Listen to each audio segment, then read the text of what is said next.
Hello friends, welcome back once again. Friends, आज की class में हम देखेंगे खरगोश के बारे में।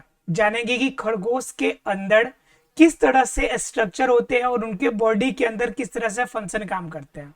ये सभी हम जितनी भी प्राणियां पढ़ रहे हैं हम लोग, ये सभी विकसित प्राणियां हैं। विकसित प्राणियां का मतलब होता है कि उनके शरीर के अंदर वो सारे स्ट्रक्चर अवेलेबल होंगे जो एक बहुकोशिकीय जीवों के अंदर पाए जाते हैं। तो खरगोश को आपने देखा होगा, तो खरगोश क्या होता है कि पूरी तरह से विकसित शरीर वाला होता है। उनका पूरा बॉडी जो होता है बिल्कुल डेवलप होता है और उनका नाम जो होता है खरगोश। ये सभी को जानते हैं कि इनका नाम खरगोश, इंग्लिश में रैबिट कहते हैं, ठीक है। लेकिन इनका रासायनिक नाम है ऑरिक्टोलेगस। ऑरिक्टोलेगस क्यूनिकेलस, ठीक है। क्यूनिकेलस, माफ कीजिएगा, केलस नहीं, कुलस, ठीक है। ये क्या हो गया? खरगोश है। खरगोश के रासायनिक नाम है ऑरिक्टोलेगस लेस और आपका क्यूनिकुलस। ये नाम है किसके? खरगोश के वैज्ञानिक नाम। जरा खरगोश के स्ट्रक्चर की तरह चर्चा करते हैं कि खरगोश के अंदर स्ट्रक्चर कैसा पाया जाता है। तो खरगोश की प्राथमिक स्ट्रक्चर की अगर बात करें, प्राथमिक स्ट्रक्चर की बात करें तो खरगोश में आपको क्या दिखता है? उनकी पूरी शरीर रोम से ढके रहते हैं। अब बाहर की तरफ आपने रुआ देखे होंगे, रहते हैं। और कुछ रैबिट होते हैं जिनके आपके क्या होते हैं, जिनके आपके रोए से आपका स्वेटर वगैरह भी बनाया जाता है। तो पूरी शरीर पे रोम अर्थात की रोए से ढके रहते हैं। क्लियर? बाह्य दो बड़े कारण होते हैं, बाह्य दो कर्ण होते हैं और दोनों कान बड़े होते हैं, बड़ा जल्दी आवाजों को सुन लेते हो, ठीक है। चमकती हुई दो आंखें होती है, चमकती आंखें होती हैं। उसके बाद क्या, एक उनका मुखमंडल होता है, चपटा सा, चपटा मुख होता है। और उस मुख में क्या होता है कि मुख जो होता है ज्यादा फटा हुआ रहता है, फैला हुआ रहता है, फैला रहता है। उसके बाद क्या रहता है कि उस चपटे मुख के ऊपर, मुंह के ऊपर देखेंगे तो नाक का तरह रहता है, नथुना रहता है। क्या रहता है? नथुना। तो ये हो गया, ये सभी स्ट्रक्चर पाए जाते हैं। इनके अलावा उनके शरीर की बात कीजिएगा तो उनके शरीर में अगर फेफड़े की बात कीजिएगा, मतलब हृदय की, तो हृदय क्या होगा? हृदय के अंदर 4 वेस्म होते हैं। कितने चेंबर होंगे? 4 वेस्म होंगे, ठीक है। मतलब 2 आलिंद वाला और 2 नीले वाला। क्लियर है? उसके बाद क्या, पूरी बॉडी जो होगी, बॉडी के अंदर रुधिर परिसंचरण तंत्र होता है। रुधिर पूरे बॉडी के अंदर मूव करेगा, परिसंचरण तंत्र होता है। क्लियर? रुधिर पूरे बॉडी के अंदर मूव करने वाला। हृदय के अंदर 4 वेस, 2 आलिंद और 2 नीले। क्लियर? उसके अंदर दांत की अगर बात कीजिएगा तो दांत की संख्या 28 होती है। हमारे बॉडी के अंदर 32, लेकिन उसके अंदर कितनी होती है? 28। उसके अंदर भी दांत होती है, ठीक है। उसके बाद अगर बात कीजिएगा दांत, तो दांत के अलावा बात कीजिएगा तो उनके अंदर जीभ भी पाया जाता है और जीभ के अंदर स्वाद कलिका भी पाई जाती है। स्वाद कलिकाएं भी मिलेगी इनके ऊपर। उसके अलावा उनके मुख के अंदर गैस्ट्रिक जूस भी निकलते हैं। मतलब क्या, पाचक रस या फिर जो लाल रस निकलते हैं, यह लाल रस भी निकलता है। कहां पे निकलता है? उसके मुख में। किसके मुख में? तो आपके खरगोश के मुख में। तो समझ सकते हैं कि उनके बॉडी के अंदर वो सारे स्ट्रक्चर हमें नजर आ रहा है जो हमारे बॉडी के अंदर होते हैं। अगर ओवरऑल देखा जाए तो उनका बॉडी कितने भागों में बटा रहेगा? उनके बॉडी जो होगा, पूरा शरीर 3 भागों में बटेगा। कितने भाग में बटेगा? 3 भाग में। आगे वाला मुख वाला भाग, यानी कि गर्दन वाला, मुख वाला भाग, आगे वाला फ्रंट। उसके बाद कौन सा, गर्दन वाला हिस्सा, और लास्ट में आपका, ठीक है, मुख हो जाएगा, मुख वाला, उसके बीच में गर्दन होगा, और गर्दन से अटैच होकर हमारा क्या हो जाएगा, वक्ष वाला पार्ट हो जाएगा, और सबसे लास्ट में क्या होगा, पूंछ वाला हिस्सा हो जाएगा। ठीक है, गर्दन बीच में गैप रहेगा, और आपका मुख, वक्ष वाला पार्ट और पूंछ, और ये 3 हिस्सों में इनकी पूरी बॉडी डिवाइड रहती है। क्लियर है? उसके बाद अगर इनके पास बात कीजिएगा इनके शरीर के अंदर जो पाचन की क्रिया है, तो पाचन की क्रिया के लिए सारे बॉडी के अंदर स्ट्रक्चर मिलते हैं आपको। सारे बॉडी के स्ट्रक्चर का मतलब क्या हो गया, मुख से भोजन जाएगा, मुख, ग्रसनी, ग्रास नली, अमाशय, छोटी आंत, बड़ी आंत, ये सभी इनके अंदर देखने को मिलता है। अर्थात पाचन क्रिया के लिए भी बॉडी के अंदर सारे स्ट्रक्चर डेवलप रहते हैं, यानी सारे स्ट्रक्चर पाए जाते हैं।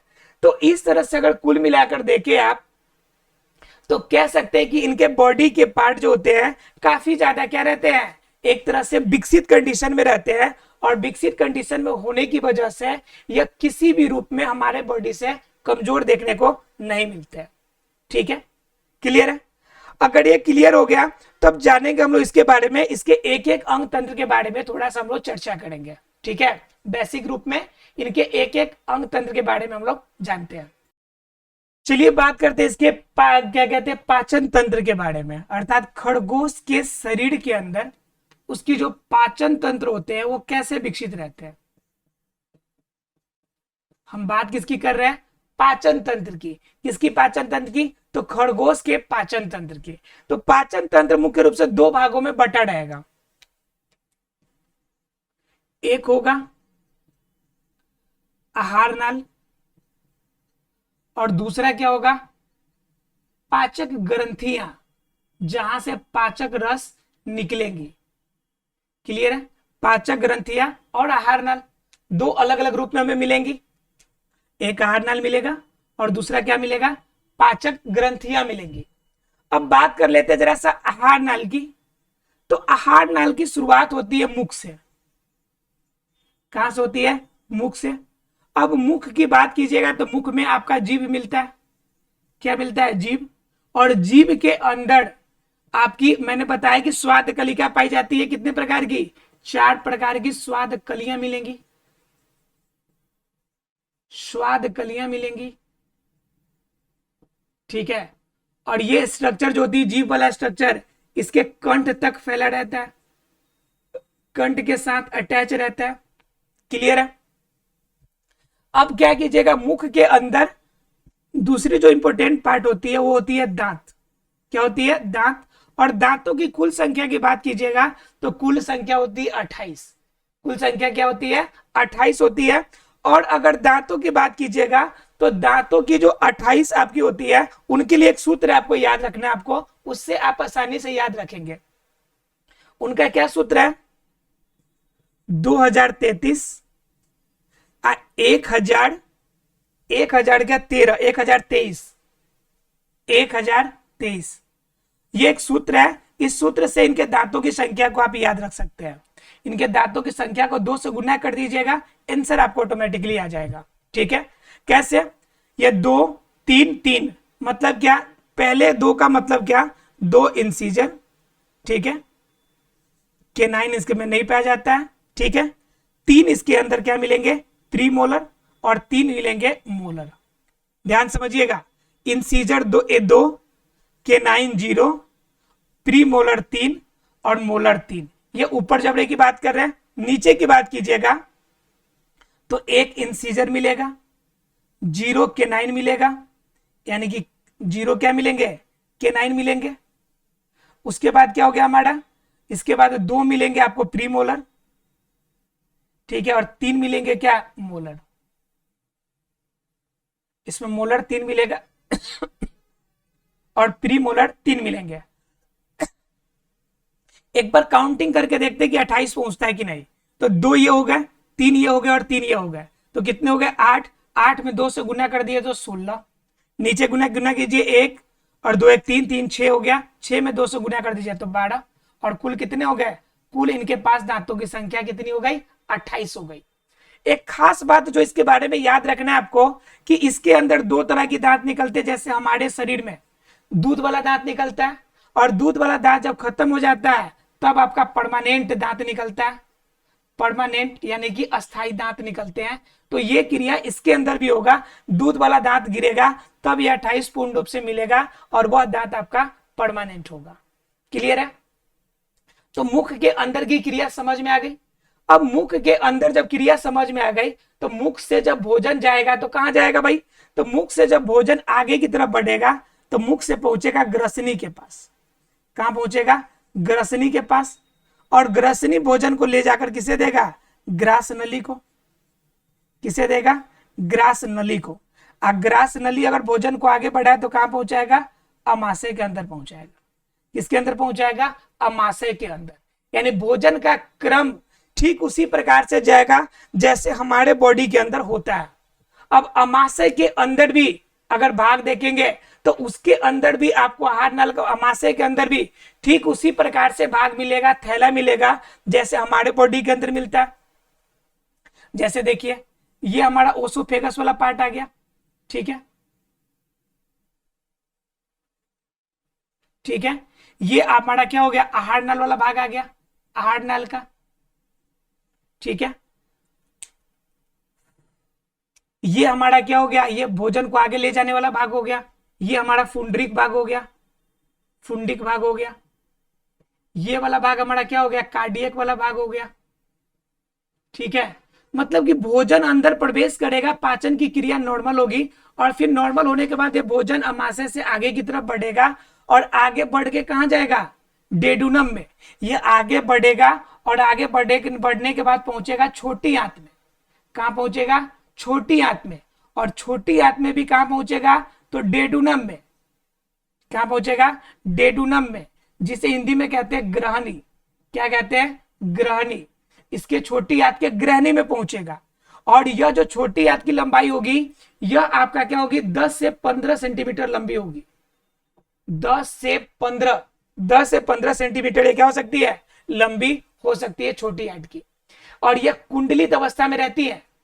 यह ऐसा रहेगा कि कुंडलित अवस्था में बिल्कुल एक दूसरे के साथ लगा हुआ रहेगा। क्लियर है? उसके बाद क्या कि इसके अंदर अगर बात कीजिएगा आगे की तरफ तो डेडुनम में जाएगी और डेडुनम से जब आगे बढ़ेगी तो ये भोजन जाएगी जेजुनम में। किसमें जाएगी? जेजुनम में। जेजुनम में भोजन का पाचन होगा और लास्ट में यह इलियम के माध्यम से इनके शरीर से बाहर निकल के यह भोजन कहां पहुंच रही है? इसके बाद भोजन पहुंचेगी बड़ी आंत में। कहां पहुंचेगी? बड़ी आंत में।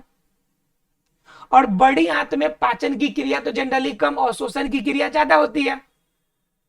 तो क्या होती है कि बड़ी आंत के अंदर पाचन होगी और पाचन के बाद यह जो बेकार वाला मटेरियल है वो कोलन के माध्यम से मलाशय में चला जाएगा।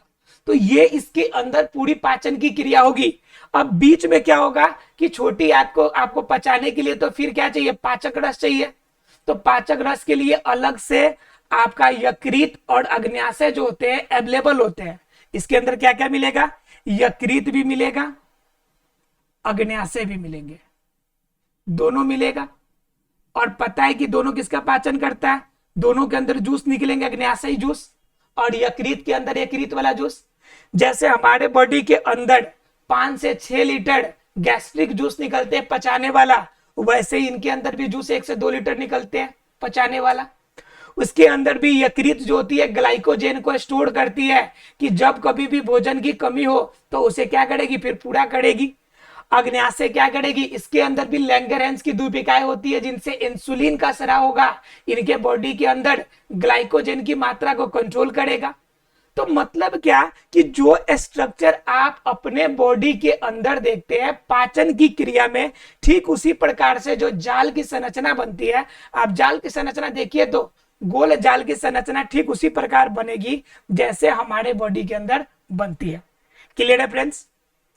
मतलब ये था खरगोश का पाचन तंत्र। सिर्फ ये था क्या? खरगोश का पाचन तंत्र। अब खरगोश के पाचन तंत्र के बाद बात करते हैं हम लोग रुधिर परिसंचरण तंत्र की। अब बात क्या करेंगे इसके अंदर बॉडी के अंदर, खरगोश के बॉडी के अंदर हम लोग बात करने वाले हैं रुधिर परिसंचरण तंत्र की। किसकी? रुधिर परिसंचरण तंत्र। अब रुधिर परिसंचरण तंत्र की बात करेंगे तो इसके अंदर दो पार्ट मिलेगा, एक ब्लड वाला पार्ट, दूसरा लसिका वाला पार्ट यानी कि लिम्फ वाला पार्ट। क्लियर। अब जब बात आती कि ब्लड इनके अंदर होगा तो बात आती इसके कॉम्बिनेशन की, प्लाज्मा इसके अंदर और प्लाज्मा के अंदर रक्त कणिका। ठीक है। और बात आती कि जब इसके अंदर ब्लड है सर्कुलेट करेगा तो इसको कराने के लिए इसके अंदर क्या चाहिए, हृदय चाहिए, इनके अंदर हृदय चाहिए, हार्ट चाहिए। तो हार्ट इनके अंदर पाया जाता है। और हार्ट के अंदर चेंबर की बात कीजिएगा तो दो आलिंद और दो नीले, दो आलिंद और क्या मिलते हैं, दो नीले मिलते हैं। इसके अंदर मिलेगा आपको कि इसको ले जाने ले आने के लिए धमनी और सीरा, धमनी और सीरा। काम सबको पता होगा धमनी और सीरा का। धमनी क्या करेगा, ऑक्सीजनेटेड यानी ऑक्सीजन वाला जो आपका क्या कहते हैं रक्त होगा इसको पूरे बॉडी में ले जाएगा, ये लेके जाएगा पूरे बॉडी में। ठीक है, पूरे बॉडी में लेके जाएगा। और इधर दूसरे तरफ क्या करेगा, सीरा जो है ये क्या करेगा, पूरे बॉडी से, पूरे बॉडी से जो डीऑक्सीजनेटेड रक्त होगा यानी कार्बन डाइऑक्साइड वाला जो रक्त होगा इसे लाकर किसे देगा, हृदय को देगा। ठीक है, तो ये दो काम हो गए सीरा और धमनी का। इसके अंदर क्या होगा कि इसके अंदर फुफ्फुस सीरा पाया जाएगा, फुफ्फुस सीरा होगा। ठीक है, और इसके अंदर क्या मिलेगा हमें, फुफ्फुस धमनी। और ध्यान रखिएगा जब भी वर्ड आए फुफ्फुस तो समझिए कि काम हो गया उल्टा, फुफ्फुस सीरा काम करेगा धमनी का और फुफ्फुस धमनी काम करेगा सीरा का। क्लियर है आप लोग को। तो ये इनके अंदर स्ट्रक्चर मिलेंगे। अर्थात क्या, फुफ्फुस धमनी काम करेगा कि पूरे बॉडी से जो कार्बन डाइऑक्साइड वाला रक्त है उसे लाकर हृदय को देगा। ठीक है, और फुफ्फुस सीरा क्या काम करेगा कि पूरे बॉडी में ऑक्सीजन पहुंचाएगा। तो काम उल्टा हो गया लेकिन काम वही करेंगे, यानी रक्त को ले जाने ले आने का काम करेंगे। इनके पास भी जिस तरह से अग्र महाशिरा, अग्र महाशिरा रक्त को ले जाने ले आने के लिए अग्र महाशिरा, पश्च महाशिरा इसमें भी पाया जाता है। उसके बाद क्या, इनके अंदर जब आलिंद से नीले में जब जाएंगे तो इनके अंदर भी कपाट पाए जाते हैं। और यह कपाट क्या करता है कि अगर रक्त आलिंद से नीले में चला गया तो फिर नीले से आलिंद में ना जाए, इसके लिए इसके पास कपाट पाए जाते हैं। जैसे हमारे बॉडी के अंदर क्या पाए जाते हैं, एक द्विदलीय कपाट, द्विदलीय कपाट, और एक मिलता है हमारा क्या, त्रिदलीय कपाट, तीन दल वाला कपाट। तो इसी तरह से इसके अंदर भी कपाट पाए जाते हैं। क्लियर है फ्रेंड्स। मतलब क्या, रुधिर परिसंचरण तंत्र का स्ट्रक्चर लगभग लगभग सीधा समझिए कि मानव के समान होता है। मानव के शरीर में जितने स्ट्रक्चर लगभग अवेलेबल होते हैं वह सब इसके अंदर पाया जाता है। क्लियर है। क्यों, क्योंकि इनके अंदर वो सारी क्रियाएं होती है जो हमारे बॉडी के अंदर पाई जाती है। अब इनमें क्या होता है कि ध्वनि के लिए आपका स्वर यंत्र अलग से होता है जो इनके हार्ट से कनेक्टेड होता है, स्वर यंत्र। जैसे लेडिक्स हम लोग को बीच में छोटी सी लिबलिबी कहते हैं, स्वर यंत्र। इनके अंदर भी ये सब पाया जाता है। यहाँ पे आपका थायराइड ग्रंथि भी होती है जिनकी वजह से, जिनकी सेक्रेशन कम होने से गलगंड नामक रोग जो होता है ना, थायरोक्सिन हार्मोन की वजह से, तो वो थायराइड ग्रंथि भी इनके पास अवेलेबल होते हैं। तो समझ सकते हैं कि इनका बॉडी का स्ट्रक्चर हूबहू से वैसा ही अंदर इंटरनल स्ट्रक्चर है जैसा हमारे बॉडी के अंदर अवेलेबल है। और श्वसनांग की बात कीजिएगा तो श्वसनांग के लिए आगे नथुना निकला रहता है, और नथुना से जब अंदर की तरफ जाएगा तो अंदर फेफड़ा में जाएगा, तो फेफड़ा में श्वसनी श्वसनिकाएं रहती हैं। मतलब जब अंदर प्रवेश करेगा तो पहले मोटे नली में जाएगा, फिर उसके बाद वक्ष गुहा में जाएगा, और वक्ष गुहा से क्या करेगा, दोनों तरफ हृदय में जाएगा, और हृदय में से क्या करेगा, सॉरी फेफड़ा में जाएगा, फेफड़ा से रक्त क्या जाएगा, फिर हृदय तक जाएगा। तो यह क्रम आपका कंटिन्यूअस चलता रहता है। तो यही इसके श्वसनांग हो जाते हैं, यानी श्वसन लेने वाले अंग। क्लियर है। अब बात करेंगे इसके तंत्रिका तंत्र के बारे में कि तंत्रिका तंत्र कैसे काम करती है। उसके बाद हम बात करेंगे तंत्रिका तंत्र की। तो तंत्रिका तंत्र इसका कैसे फैला होगा, तो इसके बॉडी के अंदर भी तंत्रिका तंत्र के 3 लेवल होंगे, 3 लेवल होंगे। कौन कौन से भाई 3 लेवल होंगे अलग अलग। तो पहला जो लेवल होगा वो प्राथमिक होगा, सेंट्रल पार्ट, सेंट्रल पार्ट होगा। दूसरा आपका पार्श्विक होगा, पार्श्विक होगा। और लास्ट में जो आपका हम लोग पढ़ते थे, क्या पढ़ते थे कि आपका बाहरी रूप से वो करेगा, मतलब ग्रहण करता था इंफॉर्मेशन को, तो इनके अंदर स्वायत्त पाया जाता है। क्या पाया जाता है? स्वायत्त। क्लियर है फ्रेंड्स? अब क्या होता है कि सेंट्रल पार्ट के अंदर क्या पाया जाता है कि सेंट्रल पार्ट के अंदर मस्तिष्क पाया जाता है जो कंट्रोल करता है। और मस्तिष्क के अंदर तीनों लेयर पाए जाएंगे। मस्तिष्क का 3 हिस्सा पाया जाएगा, ठीक है? अग्र मस्तिष्क, मध्य मस्तिष्क और पश्च मस्तिष्क। इसके अंदर डायसेफेनॉल पाया जाएगा, याद रखिएगा, ताप को नियंत्रित करने के लिए। यानी कि पूरी हाई क्वालिटी का मस्तिष्क मिलेगा इनके पास। अग्र, मध्य और पश्च, तीनों प्रकार के आपके मस्तिष्क का लेयर आपका पाया जाएगा। और तीनों अलग अलग पार्ट के बॉडी के अलग अलग हिस्सों को कंट्रोल किया जाएगा। पार्श्विक क्या करेगा कि जितना भी इंफॉर्मेशन बाहर से लेकर आएगा वो ले जाकर मस्तिष्क को देगा। और स्वायत्त का काम यही है कि यह सिर्फ